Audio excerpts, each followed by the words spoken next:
यीशु मसीह के मधुर नाम में आप सबका स्वागत करते हैं। इस सुंदर समय के लिए परमेश्वर ने जो हम सबके जीवन में जोड़े हैं, उस महान जीवित परमेश्वर को हम धन्यवाद देते हैं, प्रार्थना करेंगे। प्रेम दयालु परमेश्वर, हम धन्यवाद देते हैं, इस नए साल में आपने हम सबों को जीवितों के मध्य रखा, धन्यवाद देते हैं।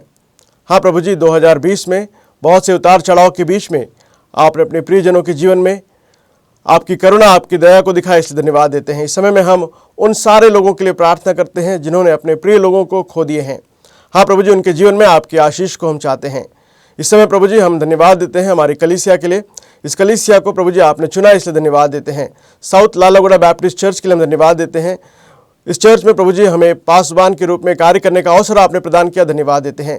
हमारे कलीसिया के प्रेसिडेंट साहब को, सेक्रेटरी साहब को, ट्रेजरर साहब को आपके हाथों में सौंपते हैं, उन्हें आप आशीष कीजिए। उसी प्रकार डीकन्स के लिए हम धन्यवाद देते हैं, ईसी मेंबर्स के लिए हम धन्यवाद देते हैं। उनके द्वारा जो भी कार्य चल रहा है प्रभु जी, उन सबको आप आशीष कीजिए। विशेष तौर से हमारी कलीसिया को आप आशीष कीजिए। हमारी प्रार्थना है, जितने भाई बहन आपकी आवाज़ को सुन रहे हैं, उन सबों को आपके हाथों में समर्पित करते हैं। आप उन्हें आशीष दीजिए ताकि वे इस वचन को सुनकर नए साल में नई उमंग के साथ आपकी सेवा कार्य को आगे बढ़ा सके। हम सबों को आपके हाथों में समर्पित करते हुए इस समय को आप आशीष करेंगे, इसी विश्वास के साथ छोटी सी प्रार्थना हमारे उद्धारकर्ता प्रभु यीशु मसीह के नाम से मांगते हैं, आमीन। प्यारे दोस्तों, हम धन्यवाद देते हैं इस अच्छे समय के लिए। एक बार फिर से परमेश्वर ने हम सबों को इस नए साल में प्रवेश कराए हैं। 2020 में बहुत से उतार चढ़ाव थे, बहुत सी समस्याएं थी, बहुत से बातों को हमने देखा है। उन सब चीज़ों के बीच में परमेश्वर जो है वो महान परमेश्वर हैं, जिन्होंने हम सबों को इस नए साल में प्रवेश कराए हैं। तो क्यों ना हम इस नए साल में कुछ नए बातों को हम अपने जीवन में ढालने की कोशिश करें। जैसे हम सब जानते हैं, पिछले सालों में हमने कई जगह फेल हुए हैं। फॉर एग्जाम्पल, पति पत्नी के रूप में पति जो है अपने पत्नी को उतना प्रेम नहीं कर पाए जितना उन्हें करना चाहिए था। उसी प्रकार पत्नी भी अपने पति के साथ उतना समय नहीं बिता पाए जितना उन्हें बिताना चाहिए था। तो क्यों ना हम निर्णय को लेकर इस नए साल में हम दोनों जो पति और पत्नी हैं, एक दूसरे के साथ अपने समय को बिताते हुए परमेश्वर को अपने परिवार में एक मुख्य स्थान को दें। उतना ही नहीं, बच्चे जो है अपने माता पिता के आज्ञा का पालन नहीं कर पाए। कई जगह माता पिता अपने बच्चों को जो है पूर्ण रूप से समय नहीं दे पाए हैं। कई जवान बच्चे जो है अपने माता पिता का अनादर किए हैं। सो इन सारे के बीच में परमेश्वर चाहते हैं कि इस नए साल में हम एक नए विश्वास को हम ले और एक नई बात को लेते हुए हम परमेश्वर की सेवा में आगे बढ़ें, क्योंकि हम सबको परमेश्वर ने चुना है और उन्होंने अपने इकलौते बेटे यीशु मसीह के द्वारा हम सबको उन्होंने जो है उद्धार को दिया है। ये हमारे लिए गिफ्ट है और ये नया साल भी हमारे लिए गिफ्ट है, क्योंकि इस नए साल में परमेश्वर की अनुग्रह से हम पहुँचे हैं। हम सब जानते हैं कि नए साल के बारे में अगर हम देखें तो ये जो नया साल जो है रोमन कैलेंडर के अनुसार ही हम मनाते आ रहे हैं। रोमन कैलेंडर में कम से कम BC 48 से ये नया साल जो है मनाया जा रहा है और इस 48 AD के पहले नया साल जो है इस प्रकार नहीं मनाया जाता। जनवरी 1 को नहीं मनाया जाता था, उस समय मार्च में मनाया जाता था। सो ये सारा इतिहास जो है आप गूगल में सर्च कर सकते हैं, इसलिए मैं वो सारी बातों को आपके साथ बांटना नहीं चाहता हूँ, परंतु बाइबल में से कुछ महत्वपूर्ण बातों को जो परमेश्वर आपसे और मुझसे बांटना चाहते हैं वो ये है कि हम परमेश्वर के जो लोग हैं, हमें परमेश्वर जो है इस प्रकार बुलाना चाहते हैं कि हम उनके कहलाएं। फॉर एग्जाम्पल, परमेश्वर का वचन कहता है कि तुम मेरे हो, मेरे बनाए हुए लोग हो, मेरे चुने हुए लोग। The man of God, you are the man of God, you are the women of God. आप मेरे जन हो, आप मेरे जन हो। इस बात को जो है बाइबल में हम बहुत ही अच्छे रूप से देखते हैं। परमेश्वर ने मूसा से कहा कि आप मेरे जन हो। परमेश्वर ने उसी प्रकार जो है दाऊद से कहा कि आप मेरे जन हो। परमेश्वर ने एलिजा से कहा, एलिया से कहा कि तुम मेरे जन हो।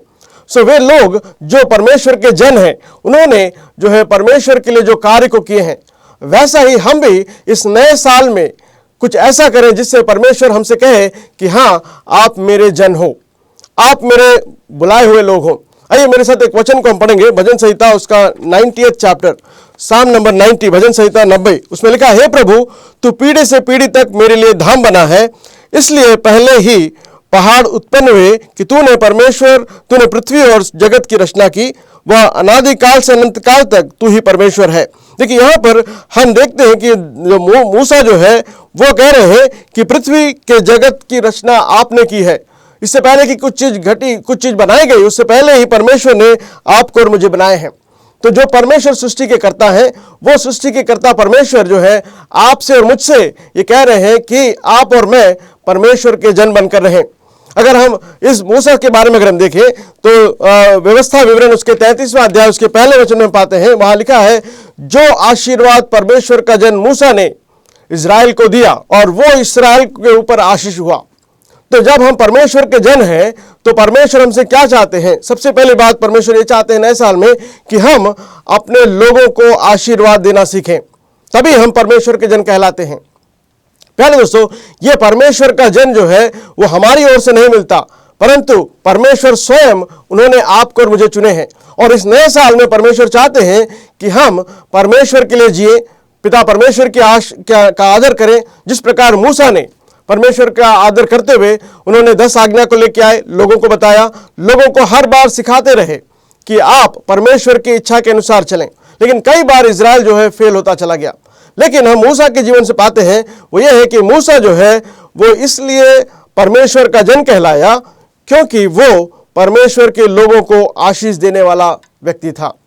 और उसके मृत्यु के पहले भी डिट्रॉनमी उसका 33rd चैप्टर उसका 1st वर्स अगर हम देखें, वहां लिखा है, Moses the man of God bless the children of Israel before his death. Before his death this Moses the man of God blessed his people. प्यारे दोस्तों, जिस प्रकार हम देखते हैं यहाँ पर आशीर्वाद जो है, जो आशीर्वाद परमेश्वर के जन मूसा ने अपने मृत्यु से पहले इज़राइलियों को दिया वह यह है। तो पूरा 33वें अध्याय को हम देखेंगे, वहां पर हम पाते हैं कि मूसा जो है वो परमेश्वर के लोगों को वो आशीषित करने वाला परमेश्वर व्यक्ति था।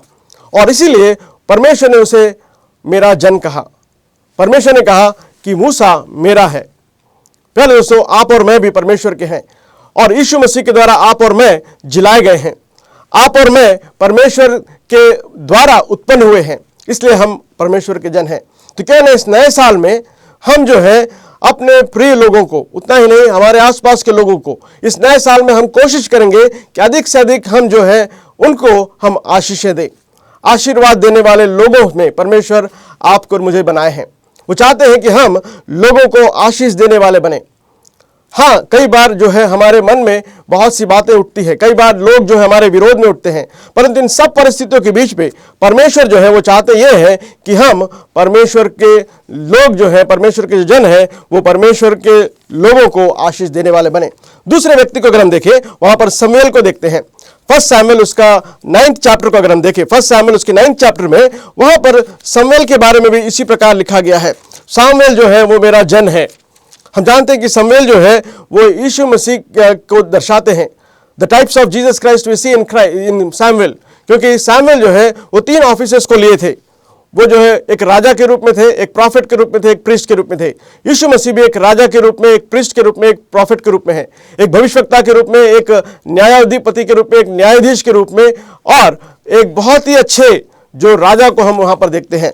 तो यहाँ पर शमूएल को हम देखते हैं, उसका पहला शमूएल उसका 9वां अध्याय उसके 6 से लेकर 10 वचन को अगर हम देखें, पहला शमूएल उसका 9वां अध्याय 6 से लेकर 10 तक अगर हम देखें, वहां पर हम पाते हैं कि किस प्रकार शमूएल जो है वो साउल को अनॉइंट कर रहा है।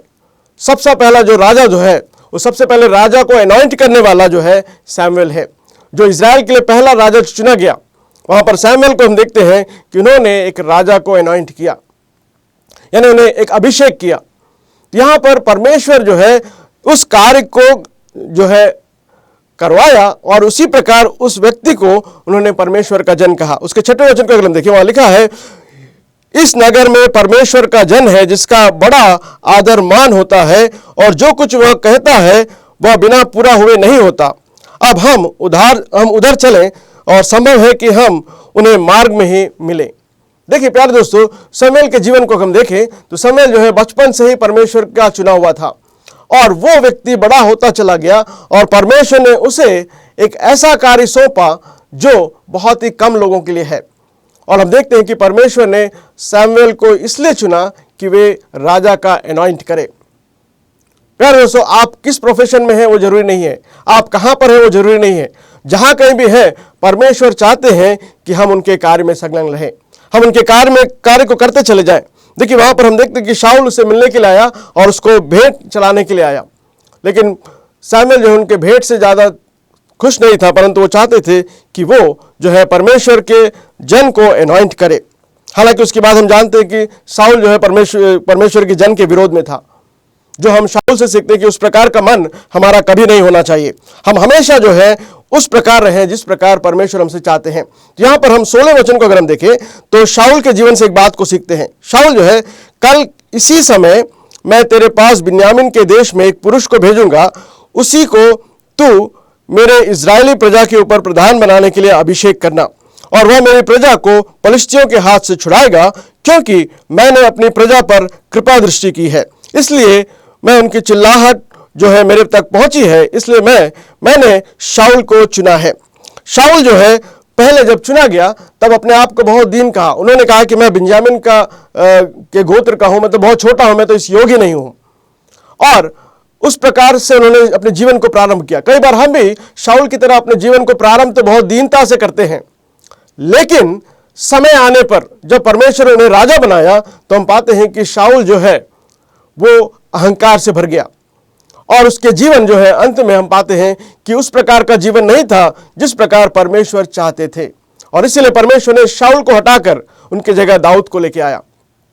प्यारे दोस्तों, इस प्रकार का जीवन इस नए साल में ना हो, ये परमेश्वर आपसे मुझसे चाहते हैं। परमेश्वर चाहते हैं कि हम परमेश्वर के जन बनकर रहें और हम लोगों को आशीर्वाद दें।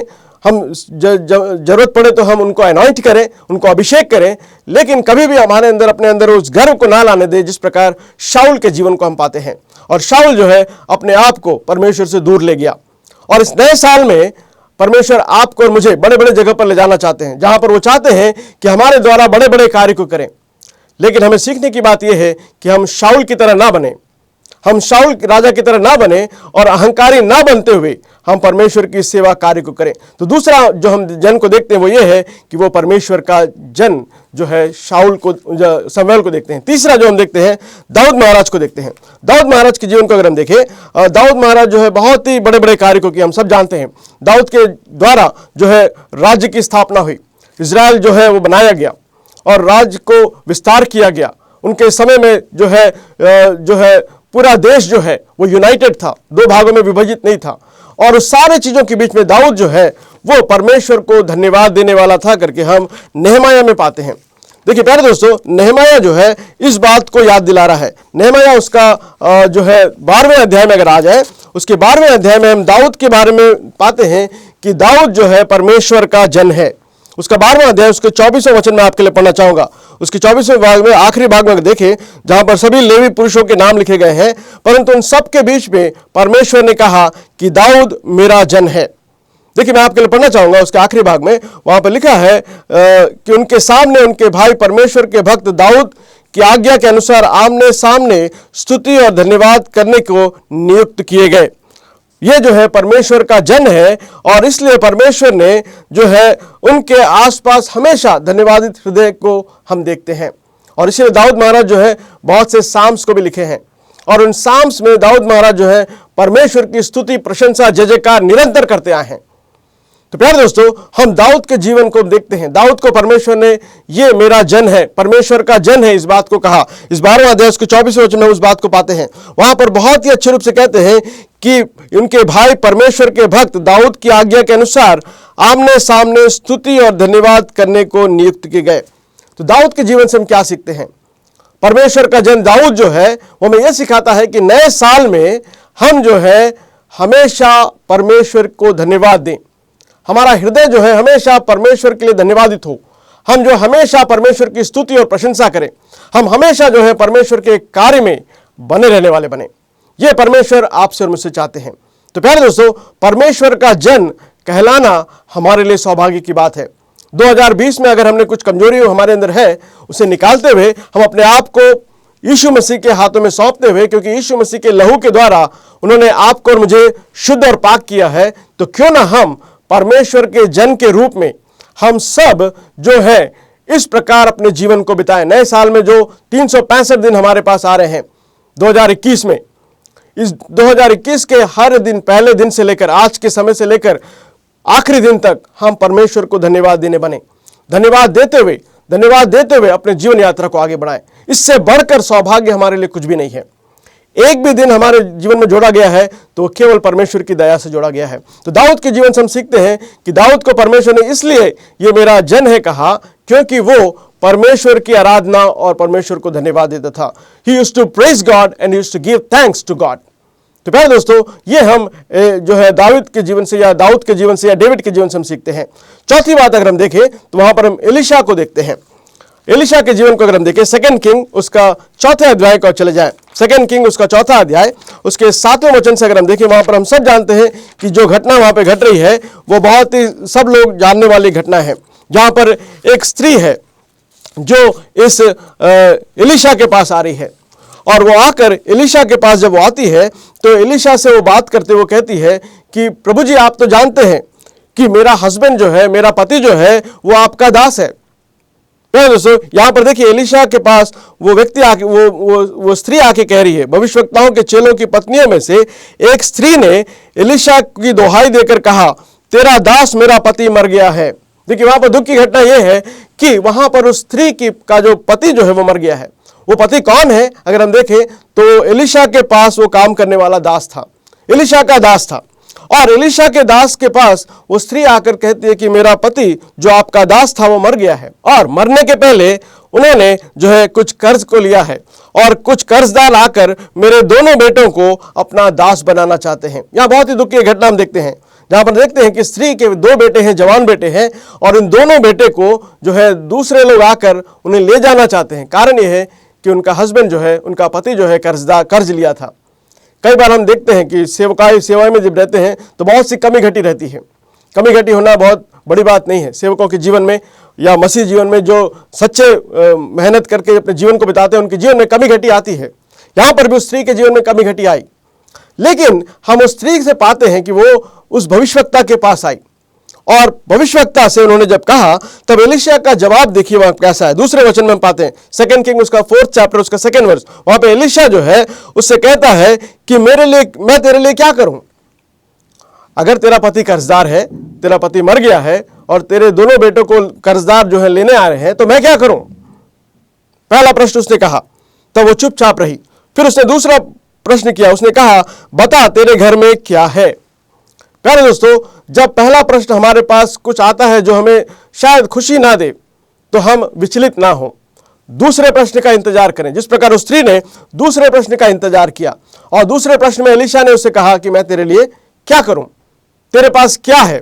और वहां पर उस स्त्री जो है वो कहती है कि मेरे पास तो कुछ भी नहीं, मेरे पास कुछ भी नहीं है।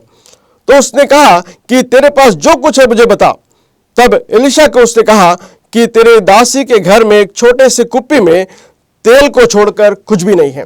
यहाँ पर तेल जो है वो हमें बहुत ही अच्छे रूप से अनॉइंटिंग को दर्शाता है। यहाँ पर तेल जो बता रहा है कि उसके जीवन में उसके पास छोटा सा तेल था, छोटे से बर्तन में तेल था। और तब एलिशा ने कहा, तू जाकर अपने आस पड़ोस के लोगों के पास से जितना भी बर्तन लेके आ। वहाँ पर हम पाते हैं कि ये स्त्री का जो संबंध था अपने आस पड़ोसों के साथ बहुत ही अच्छा था, इसलिए उन्होंने जाकर अपने आस पड़ोस के लोगों से सारे बर्तन को इकट्ठा किया। उससे हम ये सीख सकते हैं कि वो आस पड़ोस के लोगों के साथ अच्छा व्यवहार करने वाली एक स्त्री थी। उनका हस्बैंड भी अच्छा व्यवहार करने वाला था, इसलिए उनके आसपास के सारे लोगों ने उनके पास जो भी बर्तन थे सब लाकर जो है इन्हें देते हैं। और हम पाते हैं कि वहां पर उन सारे बर्तन को पाने के बाद उन्होंने लाकर अपने घर में उन्हें रखा और अपने घर की दरवाजा बंद करने के बाद वहां पर इस दास ने, इस सेवक ने उससे कहा कि तू उसमें उंडेलना शुरू कर। और वहां पर प्रॉमिस को हम देखते हैं, वहां पर वो कहते हैं कि इतना तेल परमेश्वर तुझे देगा कि यहां पर बारिश आने तक तुझे किसी प्रकार की कमी ना होगी। ये सब सुनने के बाद उस स्त्री ने एक बात कहा जो मैं 7वें वचन में आपके लिए पढ़ना चाहूंगा। वहां पर 7वें वचन में स्त्री कह रही है कि तब उसने जाकर परमेश्वर के भक्त को यह बता दिया और उसने कहा, जा तेल बेचकर ऋण भर दे। और उसने जाकर ऐसा ही किया। तब उसने उससे कहा कि तू तो परमेश्वर का जन है। पहले उन्होंने भविष्यवक्ता कहा, लेकिन यहां पर हम देखते हैं कि जब उनके जीवन में आश्चर्य कर्म को उन्होंने देखा, तब उसने कहा, उस स्त्री ने कहा, आप तो परमेश्वर के जन हैं। प्यारे दोस्तों, एलिशा को परमेश्वर का जन उस स्त्री ने तब कहा जब उसने पाया कि उनके जीवन में समृद्धि आई।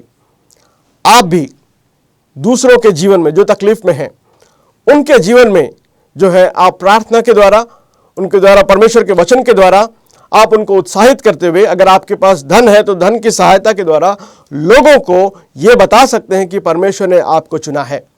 इस नए साल में क्यों ना हम उस प्रकार का जीवन को बिताएं।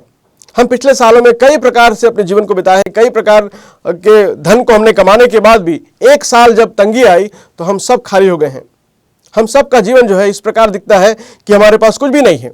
आज आप किसी से भी पूछ लीजिए, आप किसी भी बैंक में चले जाइए, किसी भी जगह पर चले जाइए, किसी भी इंस्टीट्यूट में चले जाइए, वहाँ सब जगह हम एक ही बात को पाते हैं, वो ये है कि हमारे पास कुछ नहीं है। लेकिन यहाँ पर एलिशा के जीवन को हम देखते हैं। एलिशा ने उस परिवार में जहाँ पर कुछ भी नहीं था, वहाँ पर उन्हें समृद्धि को लेकर आया। परमेश्वर आपको और मुझे उस प्रकार बनाना चाहते हैं कि इस नए साल में आप जो है उन लोगों के जीवन में जिसके पास कुछ भी नहीं है, उनके जीवन में आप सब कुछ प्रदान करके दें, आप उनके जीवन में समृद्धि को ला के दें। ये परमेश्वर चाहते हैं। पांचवी बात जो हम देखते हैं वो है शमन्याह को हम देखते हैं। सेकंड क्रॉनिकल उसका 11वां अध्याय में आइए। सेकंड क्रॉनिकल दूसरा इतिहास उसके 11वें अध्याय को अगर हम देखें तो वहां पर हम एक व्यक्ति के जीवन को देखते हैं जो बहुत ही सिंपल व्यक्ति है, परंतु परमेश्वर ने उसे परमेश्वर का जन करके कहा है। देखिए उसके 11वां अध्याय उसके दूसरे वचन से अगर हम देखें, वहां पर हम पाते हैं कि वहां एक व्यक्ति है जिसका नाम है शमयाह। शमयाह जो है वो जो है वहां पर जब देश जो है दो भाग हुआ, उस दो भाग होने पर शमयाह जो है वहां पर रह रहा था। और वो वहां पर उस समय राजा जो है थे वो रहोबियाम थे। रहोबियाम जो है यरूशलेम में आया और वो जो है राज कर रहा था। तब रहोबियाम जो है वो अपने भाई जेरोबाम से युद्ध करना चाहता था। उस समय परमेश्वर ने इस व्यक्ति को चुना। उसको हम दूसरे वचन में पढ़ते हैं, तब यहोवा का यह वचन परमेश्वर के भक्त शमायाह के पास पहुंचा। यहूदा के राजा सुलेमान के पुत्र रहोबियाम से और यहूदा और बिन्यामीन के इज़राइल से कहा, यहोवा यो कहता है कि तुम अपने भाइयों पर चढ़ाई करके युद्ध ना करो और तुम अपने अपने घर को लौट जाओ, क्योंकि यह बात मेरी ओर से हुई है। देखिए यहाँ पर हम एक बहुत ही अच्छी घटना को देखते हैं। दो भाई हैं, रहोबाम और जो है रहोबियाम और जेरोबाम, दो हैं। दोनों भाइयों के दो अलग अलग भाग हो चुके थे। दाऊद के बाद, सोलोमन के बाद राज्य जो है दो भागों में विभाजित हो गया था। दो भागों में विभाजित होने के बाद रहोबियाम जो है वो अपने भाई से युद्ध करना चाहता था, लेकिन परमेश्वर ने शमयाह को चुना और शमयाह ने कहा कि तू अपने भाई से युद्ध मत कर। और हम देखते हैं कि उसके आगे में परमेश्वर ने उन्हें बहुत सी आशीष को दी। प्यारे दोस्तों, परमेश्वर चाहते हैं कि आप और मैं, हम जो है समाधान को करने वाले बने। यहाँ पर दो राजाओं के बीच में समाधान को करने वाला शमयाह था और इसलिए परमेश्वर का वचन कहता है ये परमेश्वर का भक्त है। देखिए दूसरे वचन में लिखा है, यहोवा का यह वचन परमेश्वर का भक्त शमयाह के पास पहुंचा। He was the man of God. Shemaiah was the man of God, इसलिए क्योंकि उन्होंने जो है युद्ध को रोकने का कार्य किया। इस नए साल में परमेश्वर चाहते हैं कि मैं और आप जो है लोगों के बीच में मेल मिलाप को कराएं। हम कभी भी लोगों के बीच में युद्ध कराने वाले ना बने, हम लोगों के बीच में मेल मिलाप करने वाले बने। इसलिए परमेश्वर का वचन कहता है, मत्ती रचित सुसमाचार में यीशु मसीह कहते हैं, धन्य है वे जो मेल मिलाप करते हैं, जो मेल मिलाप कराते हैं, क्योंकि स्वर्ग का राज उन्हीं का है। हम 5वें अध्याय में उसे बहुत अच्छे रूप से पाते हैं। प्यारे दोस्तों, मेल मिलाप कराने वाले लोगों में से आप और मैं बने, ये परमेश्वर चाहते हैं। तो प्यारे दोस्तों, इस बात को परमेश्वर जो है हमसे चाहते हैं कि मैं और आप जो है परमेश्वर के जन बनते हुए परमेश्वर के कार्य में संलग्न रहें। हम इस कार्य को करने के लिए परमेश्वर ने हमें नया साल दिया है। आखिरी वचन में पढ़कर समाप्त करूंगा, उसका डिट्रॉनॉमी उसका 30वां चैप्टर, उसका आखिरी वचन को अगर हम देखें तो परमेश्वर इस साल में आपसे और मुझसे क्या चाहते हैं। परमेश्वर ने आपको और मुझे चुना है, आपको और मुझे अपना जन बनाया है। मैं और आप परमेश्वर के जन हैं, इसलिए परमेश्वर आपसे और मुझसे चाहते हैं।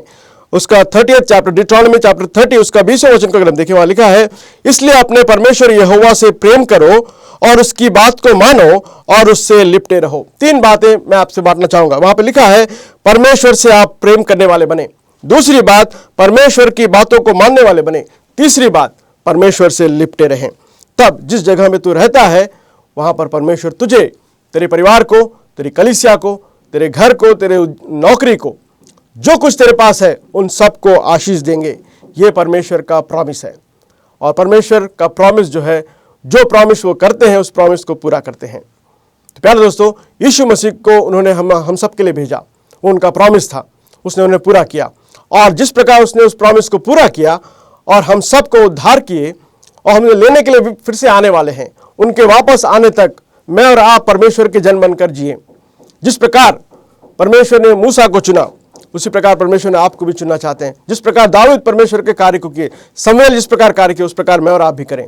ये परमेश्वर आपसे और मुझसे चाहते हैं। तो क्यों ना हम इस नए साल में नए निर्णय को ले। अगर डिट्रॉनॉमी में देखें तो वहाँ परमेश्वर कहते हैं कि मैं तुम्हारे मन को खतना करना चाहता हूँ।